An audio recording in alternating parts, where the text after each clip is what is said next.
তো আমি তো পুরোই চেষ্টা করেছিলাম যে রোদ বেরানোর আগেই বাড়ি থেকে বেরিয়ে পড়ব, কিন্তু আমি একটুও মানে কি বলবো, চেষ্টা পুরো করেছি, একটুও সেটা সফল হয়নি। সেই মাথার উপরে রোদ বেরিয়ে গিয়েছে, তারপরে আমি হচ্ছে যে বাড়ি থেকে বেরালাম। তো নমস্কার, আমি জয়ত্রী পাঞ্জাব থেকে। আর আমার ভিডিওতে তোমাদের সকলে স্বাগতম। তো তোমাদেরকে তো বলাই হলো না আমি এসেছি কোথায়, তো দেখতেই তো সকলে পাচ্ছ যে আমি সবজি বাজারে এসে গেছি। কিন্তু এইটা সব থেকে বড় সবজি বাজার, যেটা দেশে পাঁশকুড়াতে আছে। আর এখানে সেই পাঁশকুড়ার মতোই বাজার, পুরো সেম। তো আমি পাঁশকুড়ার বাজার দেখিনি, আমি কানে শুনেছি।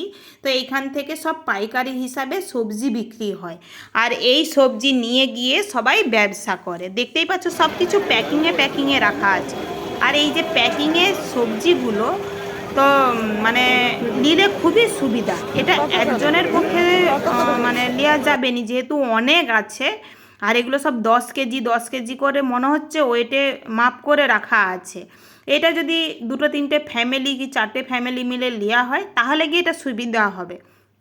কিন্তু আমরা তো এখানে থাকি 4 জন, এত সবজি নিয়ে করবোটা কি? আর হচ্ছে যে এটা যদি আরও কেউ থাকতো তখন হয়তো জিনিসটা নেওয়া যেত। কিন্তু এইখানে এই যে শশাগুলো রাখা আছে, এই দেশি শশাটা কিন্তু খেতে তো সকলেই জানো খুবই ভালো লাগে। কিন্তু আমাকে চায়না শশা একদমই পছন্দ নয়, আমি যখনই নেওয়া হয় দেশি শশাটা নেই। আর এই প্যাকিংয়ের জিনিসগুলো শুধু আমি দেখেই যাচ্ছি যে প্যাকিংয়ে কেমন করে প্যাকিং করে করে রাখছে।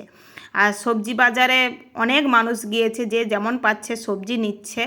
তো আমিও ভাবলাম যে আমার বন্ধুর দিকে আমাদের এখানে সবজি বাজারটা কেমন হয় আমিও দেখা করাই। আর ভিডিওতে সেই জন্য তোমার দিকে একটু ছোট্ট ভিডিও বানিয়ে দেখা করানোর সুযোগ করে দিলাম। তো তোমরা অবশ্যই জানাবে যে আমার ভিডিওটা কেমন লাগে। আর ভিডিও ভালো লাগলে অবশ্যই লাইক কমেন্ট শেয়ার করে পাশে থাকবে। আর শেয়ার করে দিবে আরও অন্য বন্ধুর দিককে ভিডিওটা দেখার সুযোগ করে দিবে।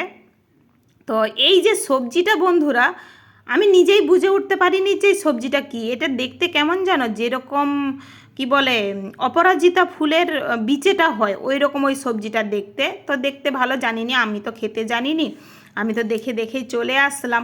তো এখানে সবজির দাম সত্যি অনেক বেড়ে গেছে। আর যারা পাইকারি হিসাবে নিয়ে যায় তাদের পক্ষেই ঠিক আছে, আর আমাদের পক্ষে এই খুঁচকাখুঁচি নিতে গেলেই অনেক দাম পড়ে যায়। এই রসুনটাও এত দাম বলছে, 180 টাকা করে রসুন বিক্রি করছে। কিন্তু কিছু করার নেই, খেতে তো হবে। কিন্তু আমরা বস্তা নিয়ে নিতাম, আলু পেঁয়াজের বস্তা আমরাও মাঝে মাঝে তুলি, খুব কম তুলি, বেশি তোলা হয়নি। যেহেতু আমরা তো থাকি এই তো কটা মানুষ, তো সেই জন্য বস্তা নেওয়া হয়নি। তো কখনো কখনো সেরকম দাম কম হলে আমরা বস্তা নিয়ে নিই। আর এখন আমরা কেন বস্তাটা নিচ্ছি না, যেহেতু আমরা কিছুদিন পরে বাড়ি যাব। আর সেই জন্য এখানে ফেলি রেখে জিনিসটা নষ্ট হয়ে যাবে, যেহেতু ইউজ করা হবে নি এখনও, সেই জন্য আমরা বস্তায় করে আলু পেঁয়াজটা নিলাম নি। আর এখানে কুমড়োগুলো দেখতে পাচ্ছ, ও কাঁচা কুমড়ো, এখানে প্রচণ্ড কাঁচা কুমড়ো খায় জানো তো। কারণ কাঁচা কুমড়ো এদের মানে সবজিটা কেমন করে করে আমি জানি নি, বাট কাঁচা কুমড়োটা এরা খুবই খায়। আর আমরা যেহেতু পাকা কুমড়ো খাই, তো পাকা কুমড়ো যেহেতু পুঁই শাক দিয়ে মাছের মাথা দিয়ে পাকা কুমড়োটা রান্না করলে অনেক ভালো লাগে। আর যারা যারা খাও তারা অবশ্যই জানবে। তো আমার তো টুকটাক যেইটুকু বাজার তো নেওয়া হয়ে গেছে। আর প্রচণ্ড গরম, রোদ উঠে গেছে মাথার উপরে। আর এই যে পপিতাগুলো দেখছো, পপিতা নেওয়ার মন হচ্ছিল, কিন্তু আর নেওয়া হয়নি, কি অনেক বাজার হয়ে গেছে, হাত কনকন করছে। সেই জন্য এই যে দেখতেই পাচ্ছ যে বাজার কিছু বরবটি, আবার পেঁয়াজ আছে, অনেক আলু আছে, ব্যাগে আছে, অনেক কিছু নেওয়া হয়ে গেছে। তো সেই জন্য ভাবলাম যে না, বাড়ির পাশে পপিতা আসলে পপিতাটা নেবারই। দেখতে পাচ্ছ আমার পাশে নন্দী মহারাজজি এসছে।